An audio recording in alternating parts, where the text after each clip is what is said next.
Jackie Weaver is the Chief Officer of the Cheshire Association of Local Councils. In December 2020, she acted as facilitator at a meeting of the Handforth Parish Council. Since a recording of the meeting went viral in February 2021, Jackie has found herself catapulted to fame. And she's with us here just now. How are you today? I'm very well, but has anybody ever said to you before, you sound just like the announcer for Love Island? Do I? Ian Sterling.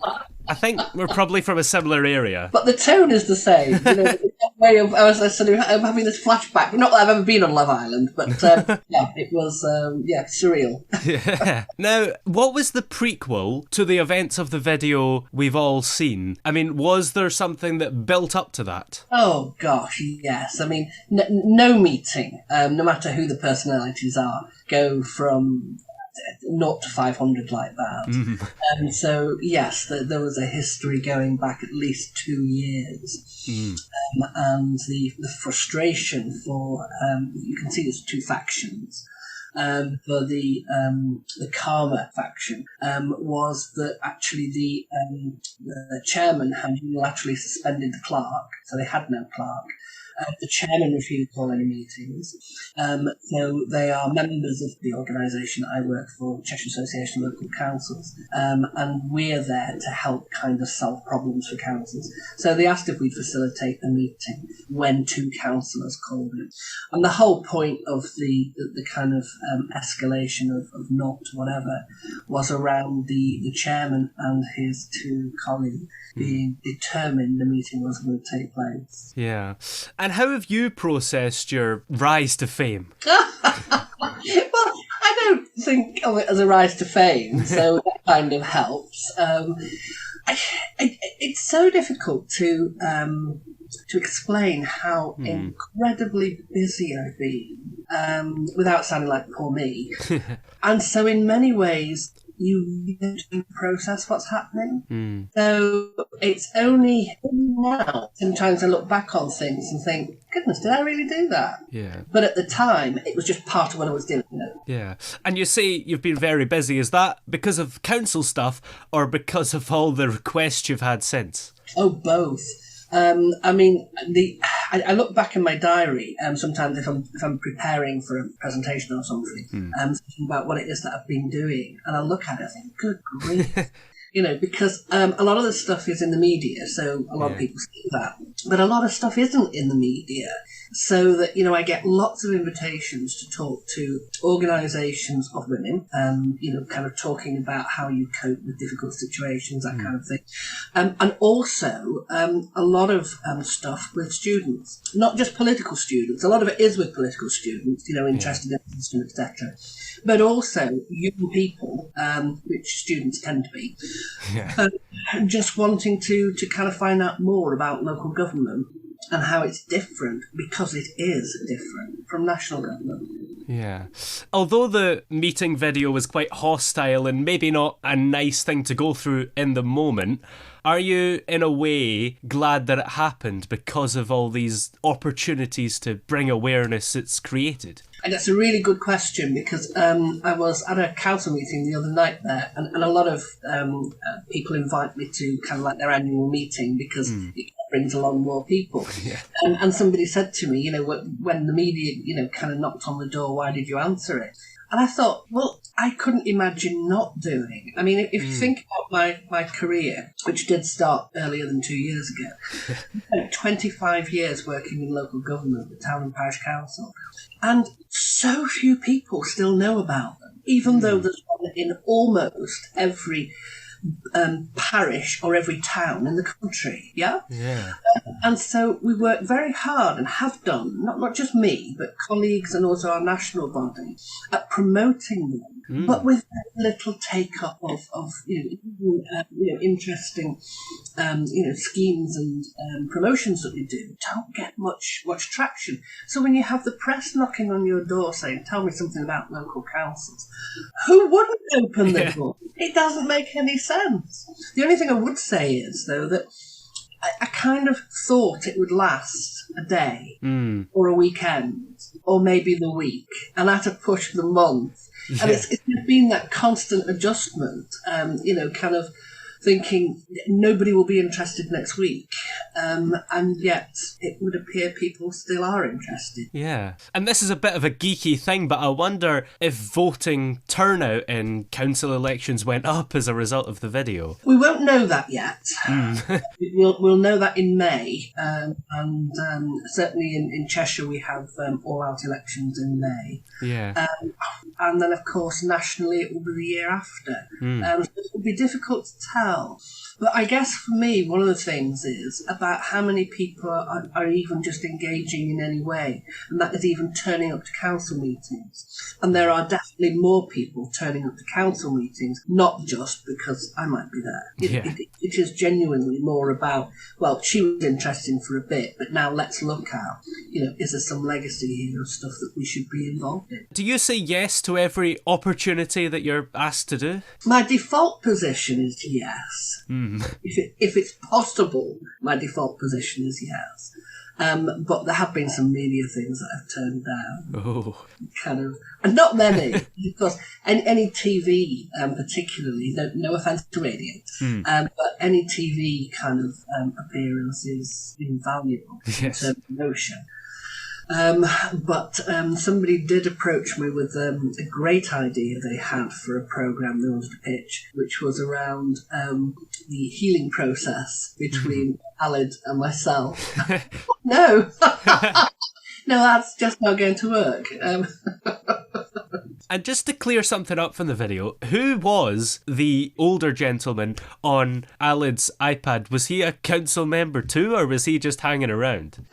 Kind of neither. He's Aled's dad. Oh. But he's a councillor. One would almost think he was his carer, but he's his dad. So should he have been there? No. Well, yes and no. He'd every right to be there as a member of the public.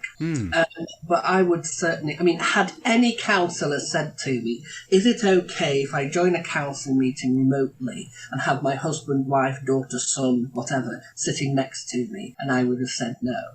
You really should be separated. And clearly, there was no separation. The fact that you're asking the question, was he a councillor, pays testament to that. Yeah. Not obvious to the outside world who he is and what he was. Yeah. And how did you feel after the meeting? Did it feel like that was a really dramatic thing that happened and it's going to be life-changing? Or was it perhaps just another thing that happens in a meeting? Oh, somewhere between the two. It was a very unpleasant meeting. I'm not a snowflake by any means. I'm kind of used to people feeling very strongly about something and really getting kind of enthusiastic and angry about, putting forward their views. Yeah. It doesn't happen all the time, but by their very nature, you want people who care about the subject to come together. So, there's going to be arguments from time to time, but that was particularly unpleasant. So, and I knew it was going to be. I think that's the other thing, is that normally I wouldn't have done that meeting. I have two colleagues in the office who are lovely, lovely people, perfectly competent to do something like that. But I knew that it was going to be really unpleasant. So I could do it myself. And I was glad I did. But for me, it was about what was the point of the meeting. The point of the meeting was to make it happen. We went into the meeting, I wasn't even sure I could get them there because of the kind of game of chess we were playing. So at the end of it, I just felt great. Because what happens after the debacle at the beginning is that it settles down to be a perfectly ordinary council meeting. Nothing to see. Parking at the station and stuff, and housing like that.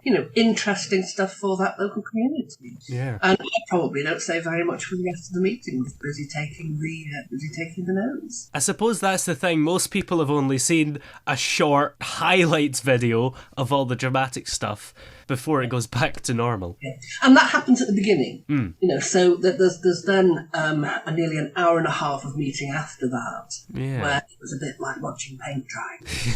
Because it's not my area. I'm not passionate about Handforth as an area. I don't live there. So, I was kind of there just taking notes at that point. And, if they wanted to ask any procedural questions, I could have answered them. But then the other thing, of course, that people don't kind of appreciate is that the meeting itself took place in the beginning of December. And it doesn't go viral till the beginning of February. Yeah. No, I've never given it another thought. So how did you react when you found out it went viral? My knowledge of social media is better now than it was. Yeah. Not implying it's good, but it's better now than it was.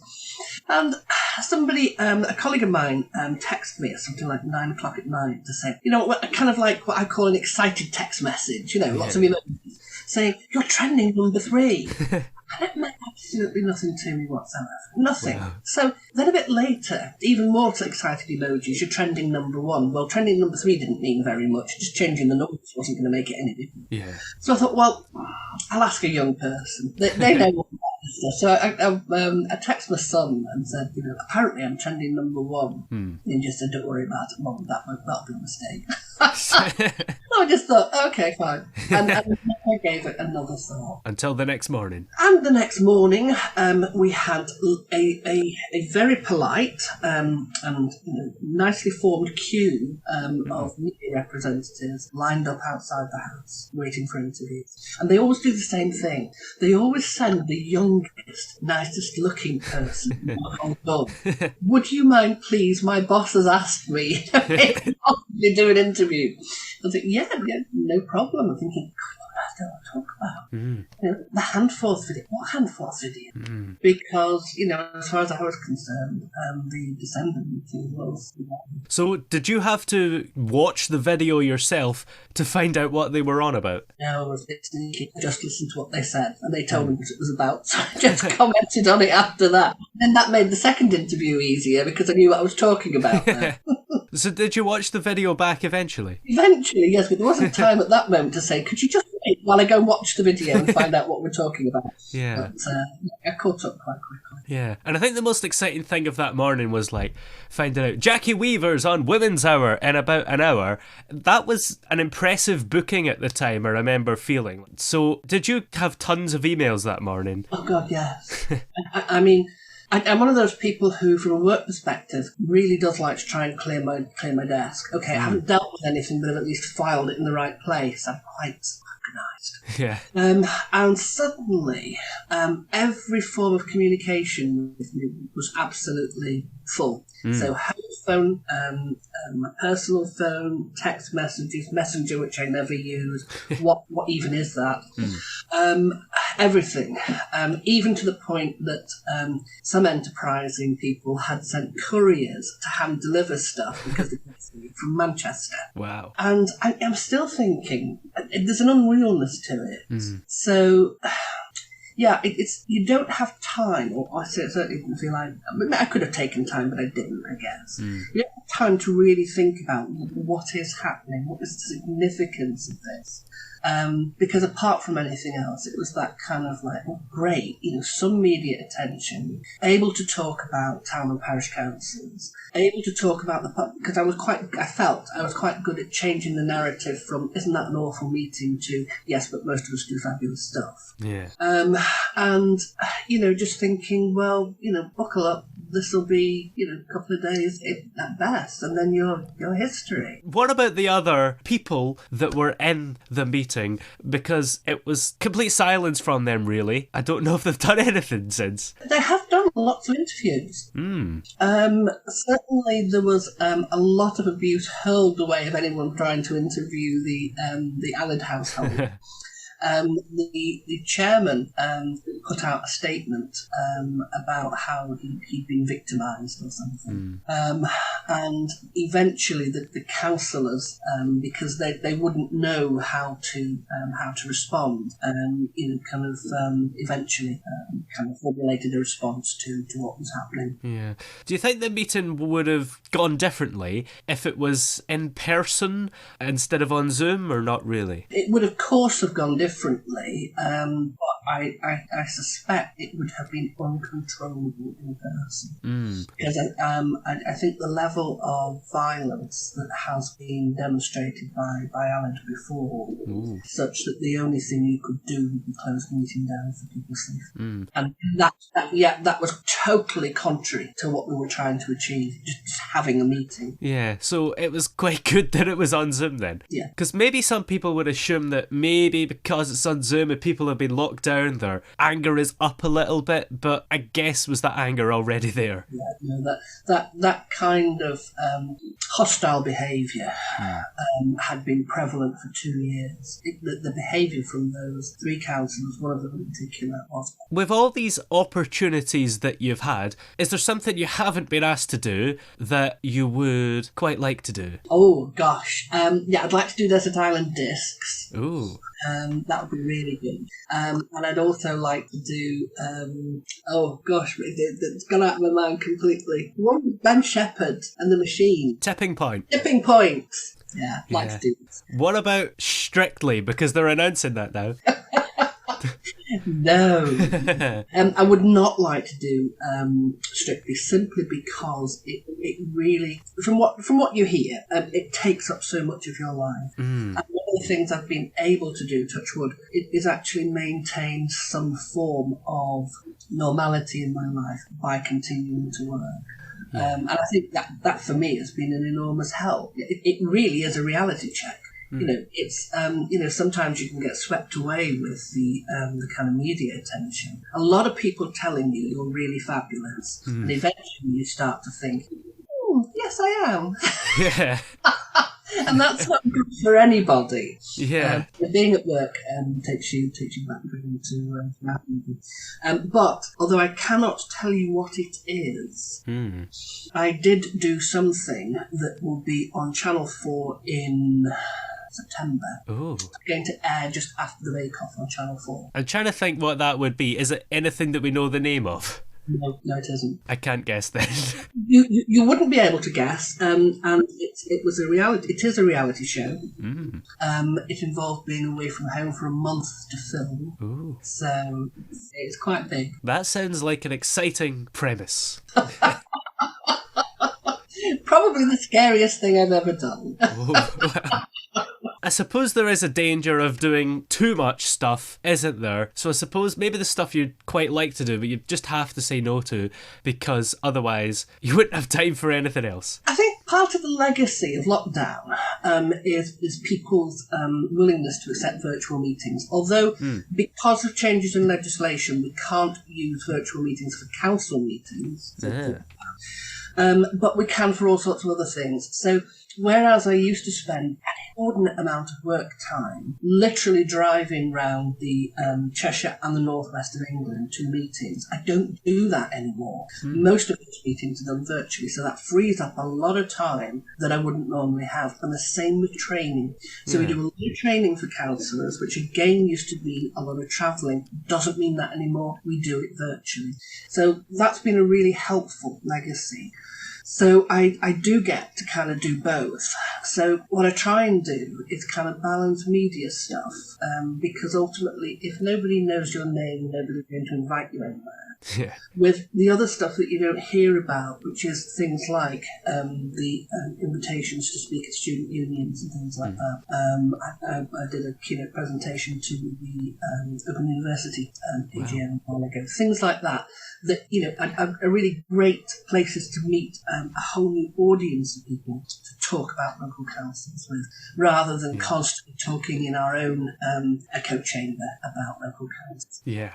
And is there anything else coming up that you're allowed to talk about? Oh, gosh. What have I got coming up? No, not really. I kind of do a regular paper review for talk radio. I quite enjoy doing that. That's quite fun. But at the moment, no, diary's pretty empty of media stuff at the moment. I think it's been well before the September storm. Yes. Well, where are we able to keep up to date with you and follow you in places? You'll find me at Jackie Weaver on Twitter, and LinkedIn, of course. And those are the two that I focus on. Anything else, come on, I don't have time. Well, many thanks for joining us today. It's been great to talk to you, and we'll see you on the telly next month. Yeah, but it won't be Love Island.